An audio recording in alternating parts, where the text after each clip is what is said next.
ನಿನ್ನೆ ವೀಡಿಯೋದಲ್ಲಿ ಹೇಳ್ದಂಗೆ ಹಲಸಿನ ಹಣ್ಣಿನ ದ್ವಾಸೆ ಮಾಡೋದು ವೀಡಿಯೋ ಹಾಕ್ತೆ ಅಂದಿದೆ.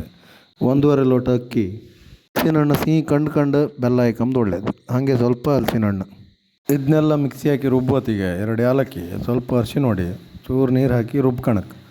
ಕಡಿಕೆ ಸ್ವಲ್ಪ ರುಬ್ಬಿ ಆದಮೇಲೆ ಸ್ವಲ್ಪ ಅಕ್ಕಿ ತೆಗೆದು ಹಾಕ್ಕೊಂಡು ಹಾಗೆ ಸಣ್ಣ ರುಬ್ಬಿ ತೆಗೆದಿಟ್ಕೊಳಕ್ಕೆ.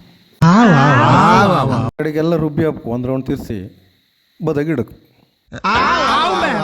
ಬೆಳಗ್ಗೆ ಸ್ವಲ್ಪ ಉಪ್ಪು ಹಾಕ್ಕೊಂಡು ಇನ್ನೊಂದು ರೌಂಡ್ ತಿರ್ಸಿ ಕಾವಲಿ ಚೂರು ಎಣ್ಣೆ ಹಾಕಿ ಒಯ್ಯೋದೆ ದ್ವಾಸೆ ರೆಡಿ ಹಾಕು. ಹಂಗೆ ಕತ್ತ ಬದಿಗೆ ಅಂತಾರೋ ಖಾರ ಬೇಕಲ್ಲ, ಅದಕ್ಕೆ ಮಟನ್ ಸುಕ್ಕ ರೆಡಿ ಮಾಡ್ಕೊಂಬ. ಮಟನ್ ಬೇಯಿಸೋಕೆ ಸ್ವಲ್ಪ ಅರಿಶಿನ, ಉಪ್ಪು, ಒಂದು ಅರ್ಧ ಲೋಟ ನೀರು ಹಾಕಿ 2 ವಿಜಿಲ್ ಹಾಕೊಂಬ. ಅಂತಕ್ಕಂದ್ರೆ ಎಳಿ ಮಟನ್ ಇದೆ ಹಂಗೆ.